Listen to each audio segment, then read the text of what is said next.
نستفتح هذه الجلسة مثلما نواه أهلنا وأسلافنا وأشياخنا وعلماءنا وأئمتنا. الله يدخل نياتنا في نياتهم وأعمالنا في أعمالهم وأخلاقنا في أخلاقهم، وأن الله يفتح علينا فتوح العارفين ويفقهنا في الدين ويعلمنا التأويل ويغفر ذنوبنا ويستر عيوبنا ويكشف كروبنا ويجمع شملنا على الهدى ويؤلف ذات بيننا ويولي علينا خيارنا ويكفينا شر الفتن والمحن والمؤذيين والمعتدين من قريب أو بعيد، ويرخص أسعارنا ويغزر أمطارنا ويعطي كل سائل منا ومنكم سؤله على ما يرضي الله ورسوله، ويقضي كل حاجاتنا حسية ومعنوية ظاهرة وباطنة، ويطول أعمارنا ويوسع أرزاقنا في طاعة الله وطاعة رسوله. ولجميع مشايخنا وأستاذنا ومعلمينا وآبائنا وأمهاتنا وأجدادنا وجداتنا وجميع المسلمين والمسلمات، خصوصا إلى صاحب الكتاب البداية الهداية الإمام الغزالي وشيخنا أبويا السيد أحمد نوفل بن عبد الله بن أحمد بن حامد الكاوي والأستاذ محمد رضا بن عبد الله صقاو والسيد الوالد محمد بن عبد الرحمن الحبشي، أن الله يعلي درجاتهم في الجنة وينفعنا بأسرارهم وأنوارهم وعلومهم ونفحاتهم في الدين والدنيا والآخرة على هذه النية وكل نية صالحة وكل ما نوى عليه أسلافنا الصالحون، وإلى حضرة النبي محمد صلى الله عليه وآله وصحبه وسلم بسر الفاتحة. أعوذ بالله من الشيطان الرجيم. بسم الله الرحمن الرحيم. الحمد لله رب العالمين الرحمن الرحيم مالك يوم الدين، إياك نعبد وإياك نستعين، اهدنا الصراط المستقيم صراط الذين أنعمت عليهم غير المغضوب عليهم ولا الضالين آمين. بسم الله الرحمن الرحيم. الحمد لله رب العالمين. اللهم صل وسلم على سيدنا محمد الفاتح لما أغلق والخاتم لما سبق، ناصر الحق بالحق والهادي إلى صراطك المستقيم، وعلى آله وصحبه حق قدره ومقداره العظيم. سبحانك لا علم لنا إلا ما علمتنا إنك أنت العليم الحكيم. رب اشرح لي صدري ويسر لي أمري واحلل عقدة من لساني يفقه قولي، وسدد لساني واهد قلبي بجاه النبي والصحب والآل. ربي زدنا علما نافعا وارزقنا فهما صادقا. اللهم إنا نسألك فهم النبيين وحفظ المرسلين وإلهام الملائكة المقربين يا أكرم الأكرمين. اللهم علمنا ما ينفعنا وانفعنا بما علمتنا وزدنا علما. اللهم إنا نعوذ بك من علم لا ينفع ومن قلب لا يخشى ومن نفس لا تشبع ومن دعوة لا تسمع ولا يستجاب لها. نوينا التعلم والتعليم والإفادة والاستفادة والتذكر والتذكير والنفع والانتفاع والحث على التمسك بكتاب الله وسنة رسوله والدعوة إلى الهدى والدلالة على الخير ابتغاء مرضاته وقربه وثوابه سبحانه وتعالى. أما بعد، إلى أن قال، sampailah kemarin itu kita masuk ke dalam sunnah apa saja yang ada di masjid. Ketika orang sudah masuk ke masjid atau di dalam masjid, di antaranya disunnahkan tidak menyibukkan dirinya kecuali pertama dia melaksanakan yang fardu. Maka kata al-Imam al-Ghazali, fa idza faraghta min ad-du'a'i fala tashtaghil ila ada'il fard. Jadi kalau seandainya selesai dari doa, dari yang kemarin itu baca doa setelah sholat fajar qabliyah subuh, ya, maka jangan disibukkan kecuali nantinya mau menyiapkan untuk melaksanakan salat subuhnya. Nah, kalau seandainya masih ada waktu, maka diselingi illa bidzikrin wa tasbihin wa qiraati Qur'anin. Jadi diselingi tadi sambil menunggu iqamah, qomat, maka dianjurkan banyak zikir, banyak tasbih, banyak qiraah Quran. Nah, itu tadi. Nah, sekarang di dalam masjid ini fa idza sami'tal adzan, kalau seandainya dengar adzan, ini pembahasan lain lagi, ya. Kalau seandainya mendengar adzan di dalam masjid tadi, fi asna'i dzalik faqta' ma anta fihi. Ketika kita dianjurkan banyak zikir tadi, banyak baca Quran tadi, ya, di dalam masjid tadi, atau baca tasbih atau apa saja, salawat misalnya. Nah, sambil nunggu tadi, kita datangnya tadi belum masuk sholat, masuk masjid, sholat tahiyatul masjid, nah, bisa dianjurkan banyak zikir. Nah, kalau seandainya di tengah-tengah tadi azan berkumandang, jangan lanjutkan, faqta, berhenti dulu. Washtagil bi jawabil muadzin, sibukkan pada saat itu dengan menjawab muadzin tadi. Makanya dianjurkan fa idza qala al muadzin Allahu akbar, jawab seperti yang diucapkan muadzin. Nah, itu pembahasan kita kemarin itu. Ya, tentang azan dan iqamah. Nah, lebih bagus lagi kita akan membahas lebih dalam lagi tentang azan dan iqamah. Karena azan dan iqamah ini masuk dalam kategori sunnah-sunnah sebelum sholat, sunnah yang dilakukan sebelum sholat. Karena pernah kita bahas bahwasanya sunnah yang berkaitan dengan sholat, toh itu di dalam sholatnya atau sebelum sholatnya atau setelah sholatnya, itu ulama mengumpulkan riwayat hadis bahwasanya ada sampai 1000 sunnah. Makanya di sini disebutkan sunanus shalah katsiratun awsalaha ba'duhum ila 500 sunnah. Ada yang menghitungnya, mengumpulkannya itu sampai 500, wa ba'duhum ila 800. Ada lagi ulama mengatakan ada 800 sunnah, wa ba'duhum ila 1000 sunnah, sampai mengatakan ada 1000 sunnah. Ya, karena mereka masya Allah pengamal betul, pengamal sunnah sejati. Ya. Kalau para ulama, para orang alim itu memang pengamal sunnah sejati. Kalau kita ini masih angin-anginan. Sunnah ini kita amalkan, sunnah ini tidak kita amalkan. Contoh yang apa namanya, yang ringan saja, bersiwak itu masih malas orang mengamalkan yang namanya bersiwak. Padahal hadisnya sahih betul. Dan penguat Rasulullah itu sangat betul-betul menganjurkan itu yang namanya siwak. Tapi kita masih apa namanya, seperti kurang yakin. Kurang yakin dengan amalan siwak tadi. Padahal hadisnya ada di Bukhari dan Muslim. Nah, itu.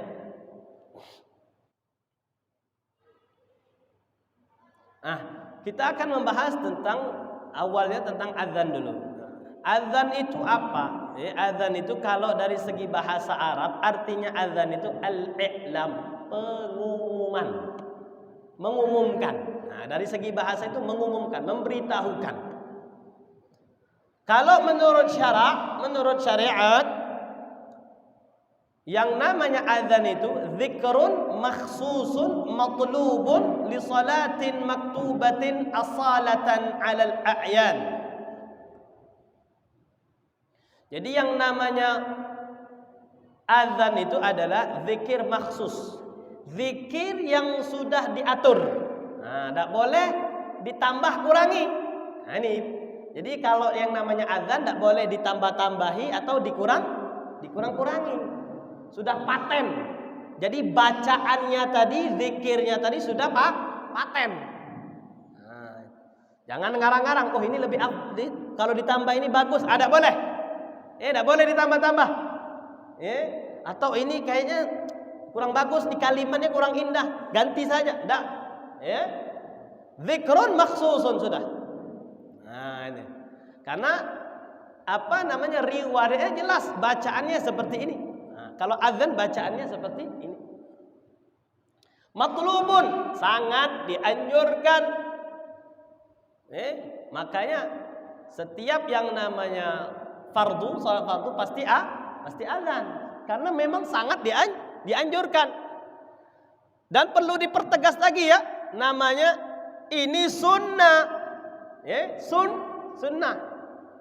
Jangan mewajibkan yang sunnah. Azan ini hukumnya sunnah. Makanya sunnah sebelum sholat. Sunnah sebelum sholat, bukan kewajiban sebelum sholat, tapi sunnah. Sangat dianjurkan. Kapan azan itu? Li salatin maktubatin as-salatan. Jadi yang namanya azan itu dianjurkan, dikumandangkan pada saat sholat maktubah, sholat fardu. Nah, ini keistimewaannya sholat fardu. Berbeda dengan sholat yang aslinya hukumnya sunnah, tapi ketika dia nazarkan maka menjadi wajib. Misalnya dia sholat duha. Sholat duha itu hukumnya apa?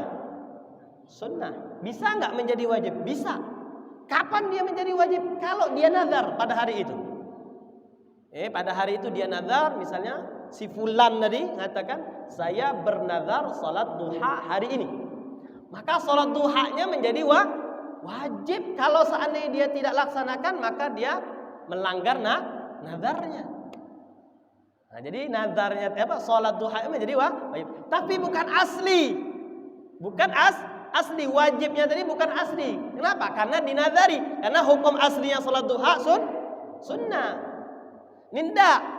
Yang namanya dianjurkan yang namanya azan itu kalau seandainya sholat fardunya memang asli. Apa itu? Ya sholat 5 waktu. Sholat 5 waktu itu hukumnya asli. Tidak ada yang berubah, bertransformasi menjadi dari sunnah menjadi wajib. Memang sudah ditentukan.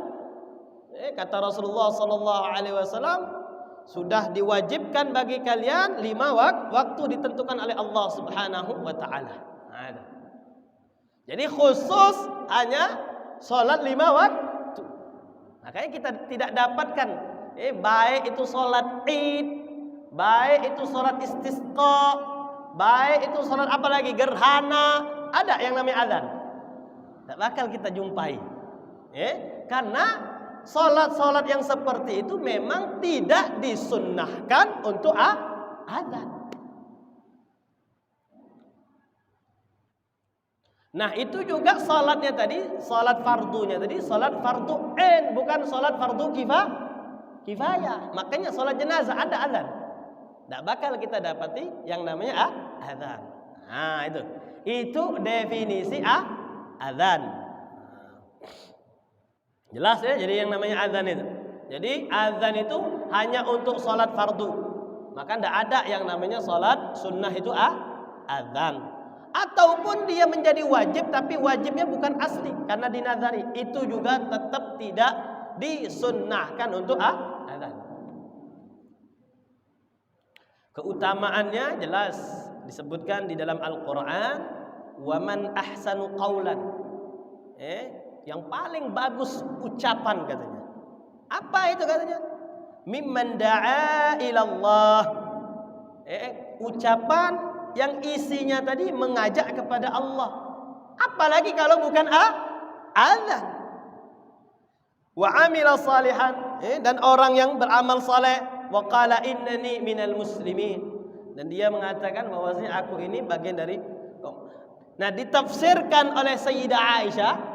Qalat Sayyidatu Aisyah radhiyallahu anha, pendapat Sayyidah Aisyah mengatakan ucapan yang baik yang isinya tadi mengajak kepada kebaikan, katanya ara hadhil ayah nazalat fil muadzinin. turunnya tadi memberikan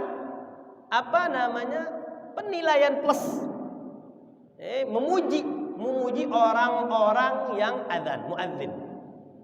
Jadi Allah memuji itu. Dan di antara orang-orang yang ucapannya baik, yang ngajak kepada kebaikan, setelah itu dia beramal saleh, dan mereka mengatakan kami ini bagian dari orang-orang yang berserah diri, kami ini bagian dari muslim. Itu kata Sayyidina Aisyah, ini maksudnya al-muadzin. Jadi mestinya sekarang ini orang azan itu berebut orang, berebut, jangan silahkan, rebutan. Aku dulu hari ini, aku dulu. Kenapa?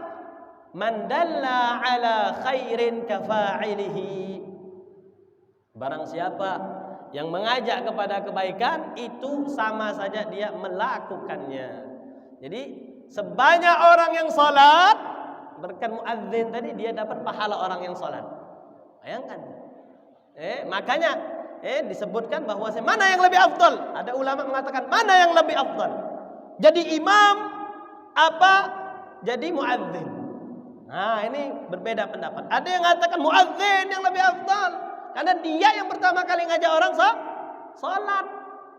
Pahalanya lebih banyak. Oh enggak, katanya imam yang lebih afdal karena dia menjamin keabsahan salatnya makmum. Jadi dua pendapat. Karena mulianya orang yang suka azan itu. Dalam riwayat yang lain disebutkan, yughfaru lil muadzin muntaha adzanihi wa yastaghfiru lahu kullu ratbin wa yabisin. Orang yang muadzin, orang yang azan itu, selagi dia azan, dia mendapatkan ampunan dari Allah Subhanahu wa taala. Dari Allahu Akbar itu diampuni terus, dosa-dosa dihapus. Dihapus. Sampai kapan? Sampai selesai dia azan. Pemutihan, bahasa kita diputih, dosa-dosa dihapus sampai selesai dia azan. Wa yastaghfiru kullu ratbin wa yabisin. Dan dia dimintakan ampun, memintakan ampun makhluk-makhluk Allah, baik itu yang basah maupun yang kering. Makhluk-makhluknya Allah itu memintakan ampun untuk orang yang azan tadi. Mulia sekali azan. Mulia sekali azan itu. Ustaz Habib, suara saya tidak bagus. Lantaklah. Awak minta ampunan dari Allah, minta pujian dari Allah, bukan minta pujian dari manusia. Biarlah misalnya suaranya pun tak bagus misalnya, biar orang tuh ke masjid. Allah, suara yang mana tuh ke masjid akhirnya. Sudah. Alhamdulillah engkau mau sholat, dengar suaraku yang jelek tadi sholat. Alhamdulillah. Sebelumnya tidak sholat. Walaupun tujuannya tadi untuk ngeritik, jangan lagi lah azan. Suara tak bagus. Yang penting sholat dulu. Sholat dulu, nanti urusan setelah ini lain lagi. Itu. Dalam riwayat yang lain, innallaha wa malaikatahu yusalluna 'alas saffil muqaddam. Allah dan malaikat itu mengawasi salat, ngikutin salatnya orang yang ada di saf yang terdepan. Jadi saf depan ini fadilahnya besar sekali. Saf depan ini fadilahnya sangat besar sekali, dihadiri oleh malaikat. Allah dan malaikat melihat orang yang safnya di depan. Makanya makruh. Nah, ini perlu diluruskan ya. Makruh untuk mempersilahkan orang lain itu mengisi saf depan. Makruh. Tidak dianjurkan itu. Jadi misalnya monggo itu, bahasa Jawanya monggo itu jangan. Justru kita rebutan. Jangan kita malah kasih orang silahkan maju. Jangan. Makruh hukumnya. Jadi justru kita rebutan. Nanti kadang orang nilai ini tidak ada adabnya, tidak ada tata keramanya. Lain lagi pembahasan. Karena ini memang dianjurkan oleh Rasulullah, rebutan. Saf depan itu rebutan. Kecuali kalau seandainya caranya tak elok. Dorong orang, misalnya ditarik, orang sudah di depan ditarik. Lain lagi ceritanya. Kalau seandainya safnya kosong, jangan nunggu. Jangan nunggu, langsung saya masuk. Kayak gitu. Itu sunnah malah. Yang seperti itu sunnah. Yang makruh itu kalau seandainya dipersilahkan. Kecuali kalau seandainya tempatnya sempit, jangan dipaksa. Nah, itu ya. Al-muadzinuna atwalun nasi a'naqan yaumal qiyamah. Yang namanya muadzin itu nanti di akhirat, nanti di hari kiamat itu adalah paling tinggi lehernya. Maksudnya tidak bakal tenggelam ketika orang-orang yang lain tenggelam dengan keringatnya. Nah, itu sedikit tentang azan. Adapun iqamah, qomat, kemarin sudah kita sempat bahas ya. Zikrun maksusun, sama, bacaannya juga khusus. Tidak boleh ditambah atau dirubah. Ya. Makanya tidak ada kita mendengar ceritanya azan itu dirubah kecuali ketika eranya Mustafa Kemal Atatürk. Nah, itu nanti bakal dapat persidangan dari Allah Subhanahu wa taala. Kenapa? Karena dia merubah azan, kalimat azannya tadi dengan bahasa Urdu tadi, bahasa Turki tadi. Bahasa Urdu. Nah, selain Mustafa Kemal tidak ada yang merubah, menambah, mengurangi yang namanya azan itu, kalimat azan. Apa yang dirubah? Tidak ada. Yang namanya kalau seandainya yang seperti itu di dalam, saya dulu pernah kuliah di Yaman itu, di daerah sebagian Yaman itu mereka itu Syiahnya Syiah Zaidiyah. Syiahnya Syiah Zaidiyah. Nah, di situ mereka itu azannya bukannya mereka ngerubah, enggak. Mereka ada riwayat, mereka punya pedoman, ada riwayat bahwasanya Rasulullah sallallahu alaihi wasallam pada saat peperangan Khandaq, beliau mengatakan as-salah ala khairil amal. As-salah ala khairil amal. Nah, di sini. Nah, as-salah ala khairil amal ini tidak dipakai oleh ahlu sunnah wal jamaah, tapi orang Syiah pakai itu as-salah ala khair. Dikatakan ada riwayat, tapi ahlu sunnah tidak memakainya. Tapi kalau yang seperti itu kita harus tabayun. Jangan, karena sebagian dari kita ini terlalu cepat untuk memvonis dan segala macamnya, padahal itu bukan dari sumber yang memang dituduhkan. Karena memang ada sebagian sepotong dan segala macamnya tadi. Jadi harus betul-betul yang dituduhkan tadi harus benar dari sumbernya tadi. Ya. Lanjut lagi, balik ke laptop lagi. Masalah qomat tadi, zikrun maksusun, bacaannya pun khusus. Matlubun, dianjurkan. Kapan dianjurkan? Listinhadil hadirina li salatin maktubatin. Untuk apa? Ngajak orang-orang yang sudah hadir bangun untuk melaksanakan salat. Makanya qomat itu ketika selesainya qomat baru berdiri. Qad qamatis salatu, qad qamatis salat. Allahu akbar, Allahu akbar.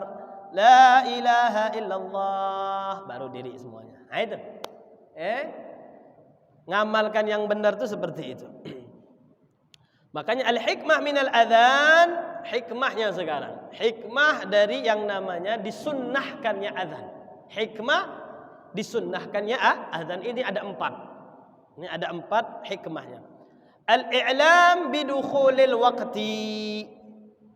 Memberikan tahu, memberitahukan, mengabarkan, mengumumkan bahwasanya telah masuk waktu. Sudah yang namanya waktu sholat itu sudah tiba, sudah masuk. Dengar azan, berarti sudah masuk. Makanya tidak boleh azan sebelum masuk waktu, kecuali ada dikecualikan. Kapan itu? Sambil minum nih, sambil nanya minum. Kapan itu? Azan dianjurkan tapi belum masuk waktu. Belum masuk waktu sholat maksudnya. Sebelum subuh. Disunnahkan untuk siapa? Untuk yang mau qiyamul lail. Sini. Oh, suaranya pecah ya. Jadi disunnahkan azan sebelum masuk waktu itu hanya ketika menjelang subuh atau waktu fajar.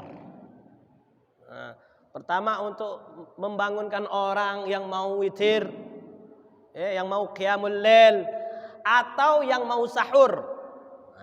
Disunnahkan yang namanya azan. Makanya di zamannya Rasulullah ketika subuh itu azannya ada 2. Muadzinnya ada 2. Orang tahu si fulan ini kalau azan tandanya ini. Si fulan ini azan tandanya ini. Makanya tidak ganti-ganti. Tidak diganti. Makanya Bilal itu azannya sebelum subuh, sebelum melaksanakan sholat subuh. Artinya ketika waktu sahur. Ini azannya Bilal. Ada lagi azannya Ibn Ummi Maktum. Abdullah bin Ummi Maktum. Abdullah bin Ummi Maktum ini azan subuh. Beliau ini subhanallah ya, beliau ini buta. Beliau ini buta. Kok tahu ditanya? Abdullah bin Ummi Maktum, kamu ini kan buta. Kok bisa tahu, dari mana taunya? Tahu tahu masuknya waktu subuh itu dari mana? Dijawab katanya, baunya waktu subuh itu lain. Nah, itu orang yang ngerti. Saking Masya Allah itu. Jadi waktu subuh itu bau itu beda. Jadi aku tahu, memang betul tidak pernah meleset. Azannya Abdullah bin Ummi Maktum itu tidak pernah meleset. Kalau kita ngelihat waktu, kalau sekarang jam. Bingung kalau tidak ada jam, tidak ada alarm dan segala macamnya. Kalau orang dulu tadi seperti Abdullah bin Ummi Maktum tuh nyium baunya itu ada. Ini ya waktunya sudah namanya fajar shadiq, sudah masuknya waktu subuh. Nah itu hikmah yang pertama, al-i'lam bidukhulil waqti. Yang kedua, ad-da'watu ilal jamaah, ngajak salat berjamaah. Di situ ya. Ayo kita salat berjamaah. Yang ketiga, al-i'lam bi maudhi'il jamaah, ngasih tahu bahwasanya disitulah tempat yang namanya berjamaah. Jadi tidak harus yang namanya azan itu di masjid. Kalau misalnya kita lagi musafir, ada orang azan, misalnya orang yang lagi nggak tahu, di situ ada azan, berarti di situ tempat sholat. Orang tahu, lagi mau sholat, yuk sholat bareng. Ngasih tahu tempat melaksanakan sholat berjamaah. Dan yang terakhir jelas, izharu syiaril Islam, menampakkan syiarnya Islam. Bahaya kalau sudah tidak ada azan lagi, sudah bahaya, sudah hancur. Dunia ini hancur. Makanya ada riwayat. Qila, riwayat ini nanti dinilai penilaiannya.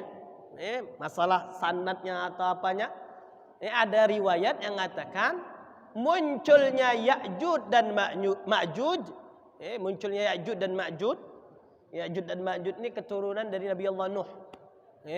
Makhluk yang sangat mengerikan. Makanya Raja Dzulqarnain itu kedatangan warga di sekitar Ya'juj dan Ma'juj ngadu. Ngadu apa namanya, merusaknya Ya'juj dan Ma'juj ini. Setiap daerah dia rusak, hancur. Makanya disebutkan di dalam surah Al-Kahfi itu dibikinlah yang namanya penjara. Penjaranya dari apa? Dari baja. Dibikin bangunan yang begitu sangat besar. Besi tadi dicairkan sehingga dinding-dindingnya ditutup, sampailah Ya'juj dan Ma'juj tadi tidak bisa keluar lagi.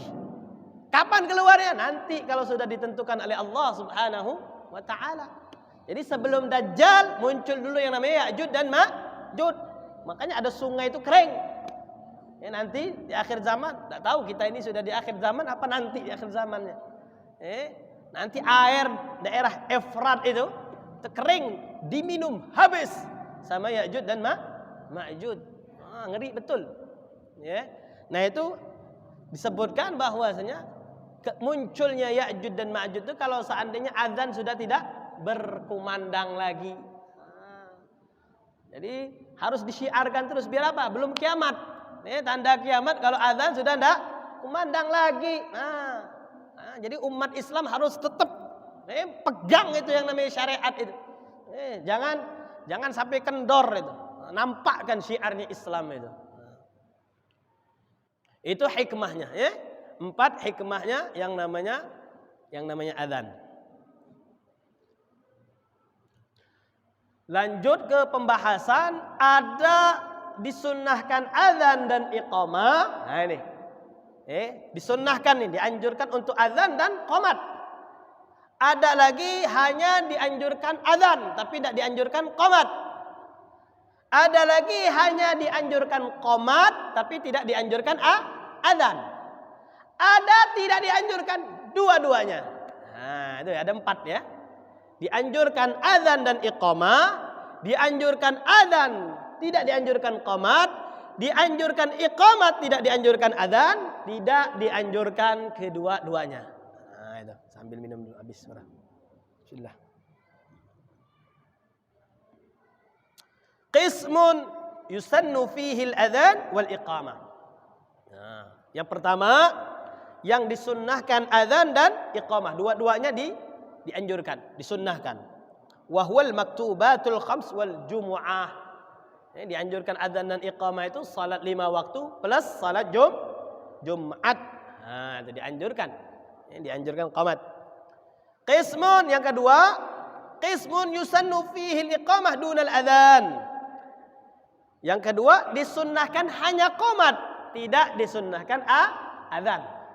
Hanya disunnahkan iqamah, tidak disunnahkan azan. Kapan itu? Wa huwa idza jama'a bainas salataini aw qada faraidha mutawaliyah. Nah, jadi kalau seandainya dia menjamak salat. Menjamak salat lagi musafir. Nah, lagi musafir itu misalnya jamak taqdim, zuhur dan asar atau maghrib dan isya misalnya. Nah, ketika waktu sholat pertamanya dianjurkan, waktu zuhur dianjurkan dia azan, dianjurkan yang namanya iqamah. Makanya kalau seandainya kita lagi musafir pun, kalau seandainya pun kita tidak di masjid, tidak di musalla mau sholat tadi, tetap azan, azan. Kenapa? Di antara hikmahnya azan itu ngajak berjamaah, makanya azan. Walaupun tidak perlu pakai speaker, tidak perlu dengan suara yang indah, tidak perlu dengan yang keras. Sunnah. Karena yang namanya salat 5 waktu itu disunnahkan sebelumnya azan. Nah ini.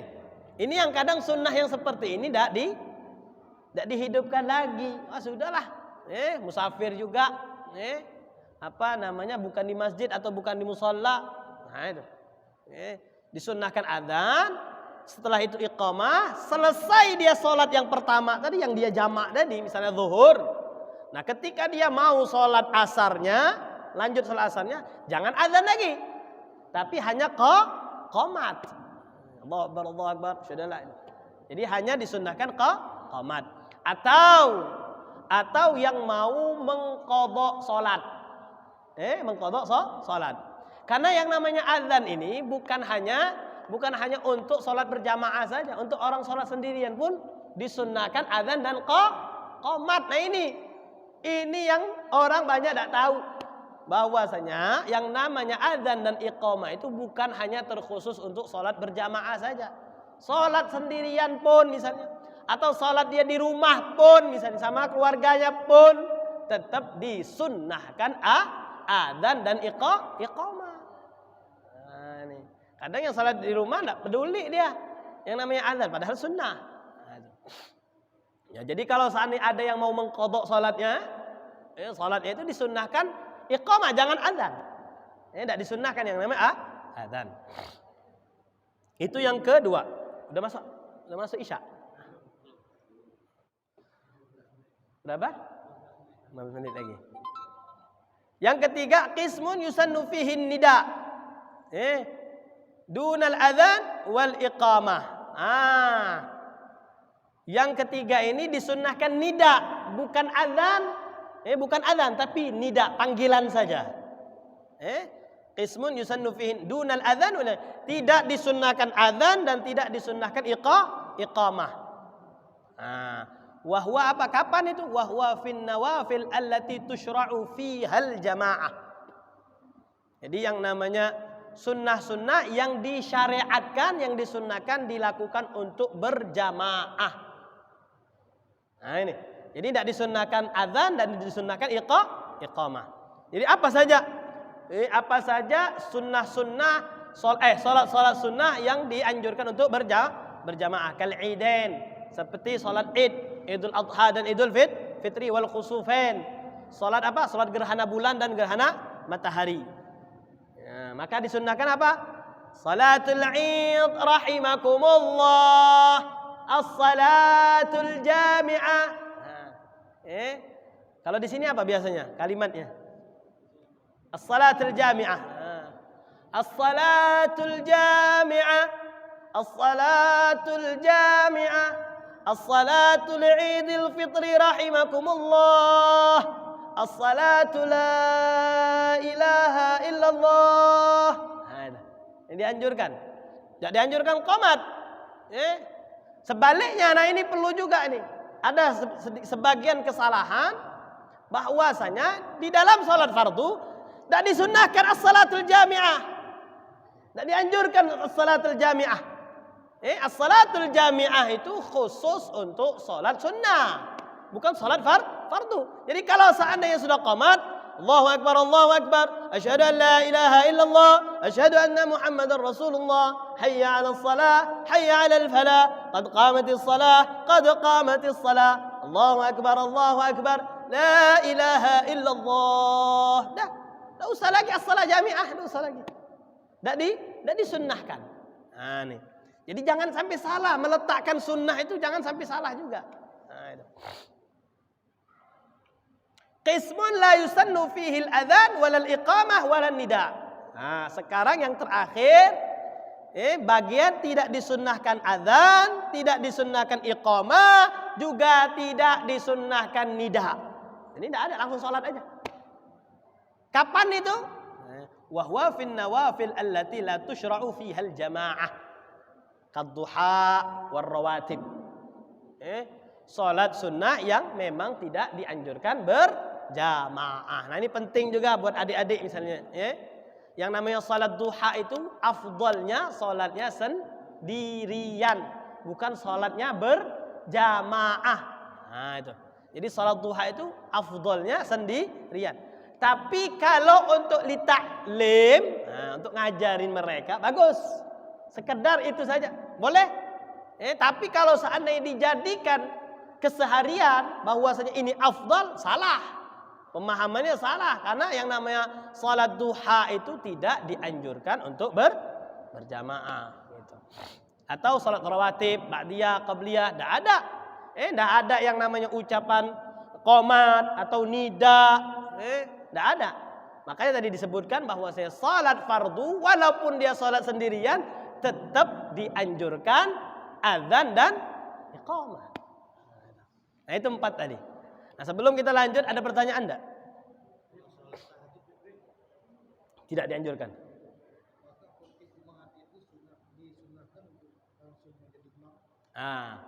Memang lebih afdalnya ketika Jumat, itu yang namanya imamnya itu adalah khatibnya.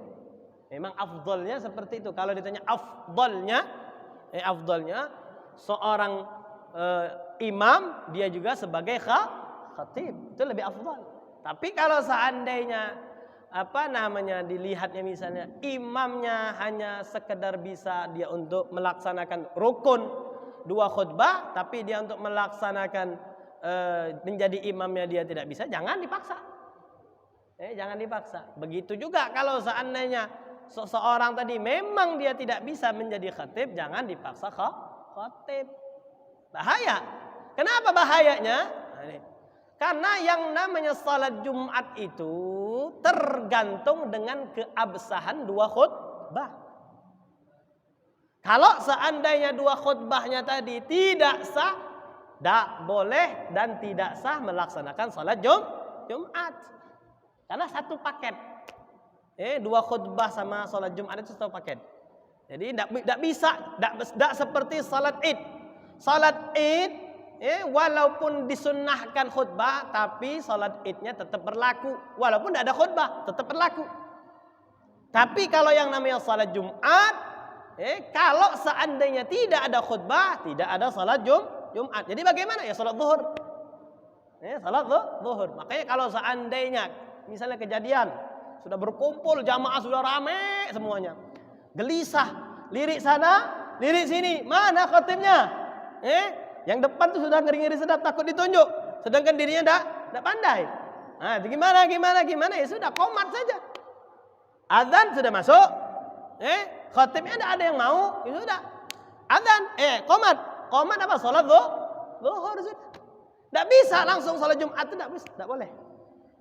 Salat zuhur sudah. Pada hari ini tidak bisa melaksanakan uzur sudah. Kenapa? Tidak ada khotibnya. Tidak bisa menjadi khotib. Itu Pak. Ada juga orang azan di kuburan. Azan di kuburan ketika menguburkan. Oh, disunnahkan. Disunnahkan azan. Nanti di sini sebutkan bahwasanya azan itu disunnahkan ketika bayi lahir. Juga disunnahkan ketika mengantar ke tempat peristirahatan terakhir. Dalilnya Pak, qiyas dengan apa? Bahwasanya di awal tadi, ketika bayi disunnahkan azan, karena awal pertama kali yang dia dengar adalah azan, maka ulama mengqiyaskan bahwasanya yang terakhir kali didengar oleh si mayit tadi adalah azan. Awalnya azan, akhirnya azan. Awalnya iqamah, akhirnya juga iqamah. Nah, itu. Dalilnya bil qiyas. Juga nanti disunnahkan juga misalnya orang yang lagi sumpek. Orang lagi sumpek itu disunnahkan dia azan. Atau orang yang lagi pingsan. Lagi pingsan juga disunnahkan azan. Atau lagi marah, sunnahkan azan. Atau misalnya ada anaknya nakal, misalnya ada orang nakal, atau binatangnya yang nakal misalnya, liar gitu ya, bukan nakal ya kalau binatangnya, liar, itu disunnahkan azan. Atau misalnya ketika kebakaran juga disunnahkan azan. Atau misalnya kemasukan jin disunnahkan azan. Nah itu. Makanya wa yusannul adzan ma'al iqamah, disunnahkan adzan dan iqamah fi udhunil maulud, di telinganya orang yang baru dilahirkan. Wa khalfal musafir, orang yang mau musafir. Mau dia musafirnya haji atau selain haji, disunnahkan adzan dan iqamah. Jadi setelah adzan, makanya misalnya naik mobil tadi itu, misalnya sudah siap naik mobil, sudah mau berangkat. Nah, jadi orang yang di rumah tadi adzan. Setelah adzan, qamat. Wa inda inzalil mayyit min fil qabr, ketika si mayit tadi sudah dimasukkan di dalam kubur, disunnahkan juga adzan dan iqamah. Ada lagi?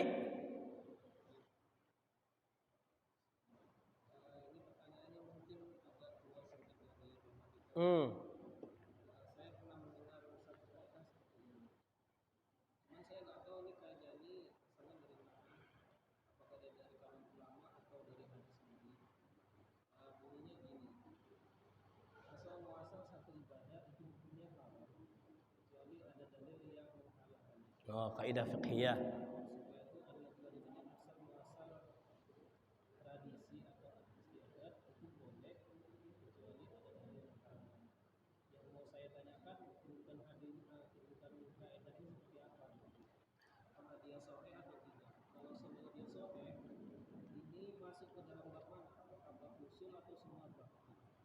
Itu kaidah fiqhiyah dan kaidah usul masuk. Al-aslu fil asya' al-ibahah.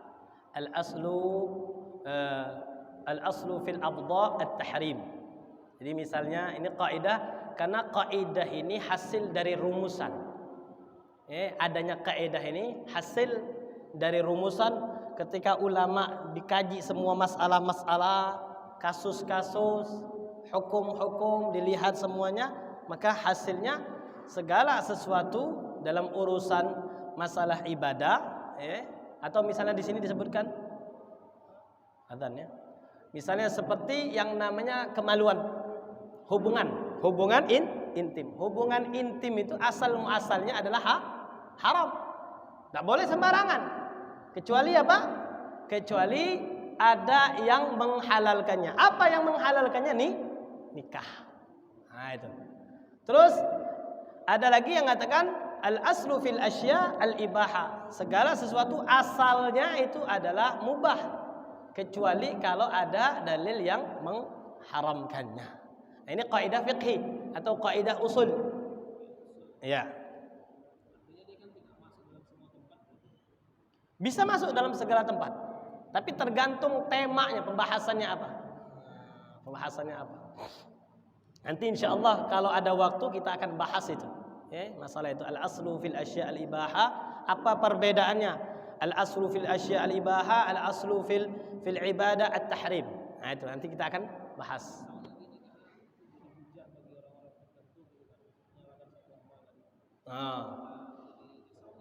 Ya.